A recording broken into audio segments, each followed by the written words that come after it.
Bonjour mes mangeurs et mes mangeuses, j'espère que vous allez bien. Prenez soin de vous, c'est la mangeuse en chef. La fille qui prépare avec son joli petit sourire, son excitation culinaire, sa jolie petite robe de 200. Avec moi, vous mangez, vous pleurez, vous dormez. Vous vous réveillez avec l'épilepsie culinaire, c'est un genre. N'oubliez pas de partager, de commenter et de me dire en commentaire si vous avez déjà une fois mangé le serpent ou le boa, je ne sais pas comment on l'appelle. Alors la toute première étape, c'est de le faire brûler un peu au feu, tout simplement pour permettre à ce que ces écailles-là quittent. Voilà, il faut bien gratter. Franchement, il faut manger le serpent, d'accord? Parce que voilà, quand on se réfère à la Bible, si Ève avait mangé le serpent, voilà, vous comptez la suite. Hein? Voilà, donc il faut ouvrir son ventre et il a espèce de... C'est ce gros intestin-là où il avale les choses là-dedans. Là. Il faut enlever ça et voilà. Après, tu trouves qu'il devient tout petit. Tu vas découper. Franchement, c'est comme si tu mangeais le poisson. C'est comme si tu mangeais le crocodile. Il est très bon. Alors là, moi, je vais le faire sauter uniquement avec des oignons, 2 fruits de tomates, l'ail et les fruits d'oseille. Pourquoi les fruits d'oseille? Tout simplement pour apporter le petit côté acide. Et il faut savoir qu'il a une odeur. Franchement, c'était ma première fois de cuisiner le serpent.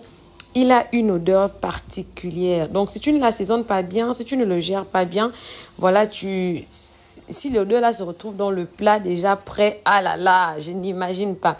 Et là, j'ai décidé de faire mon plat au feu de bois. Voilà, je vais mettre juste un peu d'huile. Je vais faire revenir mes oignons et mes fruits, mes boules d'oseille que j'ai épilées. Et je vais mettre mes morceaux de serpent dans la marmite. Je vais laisser mijoter un peu.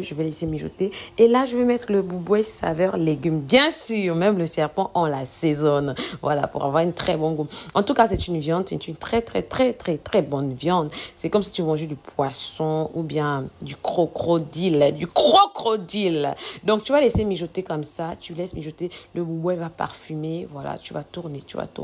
Tu vas laisser mijoter. Et qu'est-ce que j'ai fait? Parce que sa peau est légèrement un peu dure. Donc, à chaque fois, vous voyez ce fond d'eau-là, j'ai ajouté juste un peu d'eau comme ça. Je l'ai fait pendant 3 fois. Voilà. Après, j'ai bien laissé mijoter avec l'huile. Je l'ai bien laissé mijoter.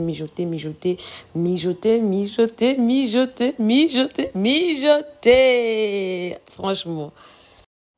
Voilà. À ce niveau-là, ton serpent est prêt. Franchement, tu peux assaisonner avec ce que tu veux. Il parfumait bon. Si on ne t'avait pas dit que c'était le serpent là, à cause de sa peau, ma chérie, tu allais manger les yeux fermés. Donc, un peu d'oignon, pas un peu, mettez-moi les oignons dedans, un peu de poivron et quelques tomates coupées grossièrement. Donc, on va laisser mijoter un peu. Voilà, on va faire sauter ça et c'est prêt. Maintenant, vous mangez avec ce que vous voulez, que ce soit le manioc, la banane, le riz, avec tout ce que vous voulez. Voilà. Et là, notre plat est prêt à être servi.